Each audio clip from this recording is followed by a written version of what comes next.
Fuse ایک عالم نے استفادہ کیا اور کر رہا ہے۔ اس کی بے باک زبان اور بے خوف قلم نے ہزاروں گمراہوں کو راہ ہدایت سے روشناس کیا، اور جس کی بے مثال قیادت میں ملت اسلامیہ ہندیہ نے اپنے دین و ایمان کی حفاظت کے لیے تن من دھن کی بازی لگا دی اور بے مثال قربانیاں پیش کی۔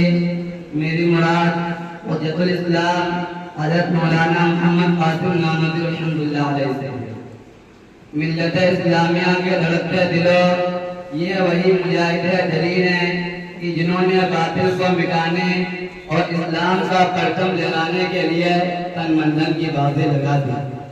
حکومت برطانیہ نے ہندوستان پہ غاصبانہ سکہ جمایا، اسلام کو مٹا کر عیسائیت کی تبلیغ شروع کی۔ ظلم و ستم کے پہاڑ توڑے گئے، کئی لاکھ مسلمانوں کو شہید کر دیا گیا۔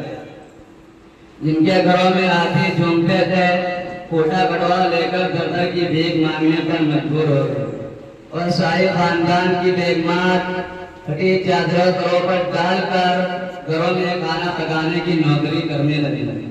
وہ پردہ نشین عورتیں جن کے دیدار کو چاند سورج ترستا تھا، در در کی بھیک مانگنے پر مجبور ہو گئی۔ ہر طرف تباہی و بربادی کا دور دورہ تھا، پھول پانی کی طرح بہ رہا تھا۔ گلی کوچوں میں ناشا اس طرح پڑی تھی کہ درندے اور پرندے دن دہائے مجھے کا پکڑتے تھے۔ مسلمانوں کو کھنزیروں کی کھالوں میں بند کیا جاتا تھا تو ہندوؤں کے منہ میں گائے کا گوشت پھینکا جاتا تھا۔ الغرب پوری داستان قوم کے نظریے سے بلا آخر عیسائیت کو مٹانے کے لیے دہلی میں ایک میٹنگ بلائی جاتی ہے۔ وزارت وزارت کا پیپر قاسم نامدی رحمۃ اللہ علیہ دور اندیش مشورہ دیتا ہے، جس کے نتیجے میں ہندوستان میں عیسائیت کی ٹکر کے لیے فضا قائم ہو جاتی ہے۔ محترم دوستو، اس عظیم ہستی نے عیسائیت کو مٹانے کے لیے کیا کچھ نہیں کیا۔ شاملی کا میدان ہے، حق و باطل کی جنگ جاری ہے۔ آپ میدان جنگ کے ایک کونے میں جا کر بیٹھ جاتے ہیں، حکومت برطانیہ کا ایک پھٹو موقع پا کر آپ کے پاس آتا ہے اور کہتا ہے، قاسم تو نے بہت سر ابھارا ہے، میری چمکتی ہوئی تلوار اب تمہاری پلٹ جائے گی۔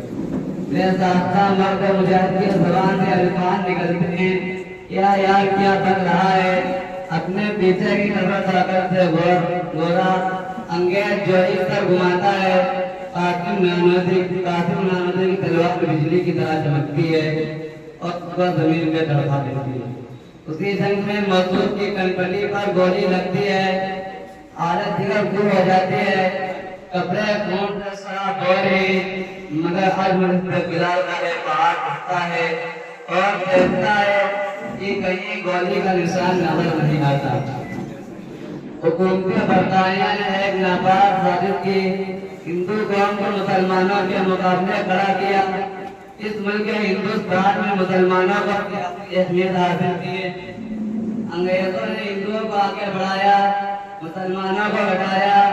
جب معاشرہ سیاسی میدان میں ہندو قوم آگے بڑھی تو انہوں نے مذہب کی برتری اور بلندی سمجھائی۔ ہندو مسلم کو آپس میں لڑایا۔ چنانچہ 1876 عیسوی میں شاہ جہاں پور کے قریب چاندہ پور غرب میں میلہ بڑا تنازع منعقد ہوتا ہے۔ عوام کا جمع غفیر جمع ہوتا ہے، پنڈت دیا سوتی ہوئی حاضر ہوتا ہے۔ مناظرہ اسلام مولانا محمد قاسم نامدی رحمۃ اللہ علیہ کو عقائد اسلام جتانے کا موقع ملتا ہے۔ قیادت کا خدا اپنا موجود عیسائیت کو بناتا ہے اور میدان جیت لاتا ہے۔ وما علینا الا البلاغ۔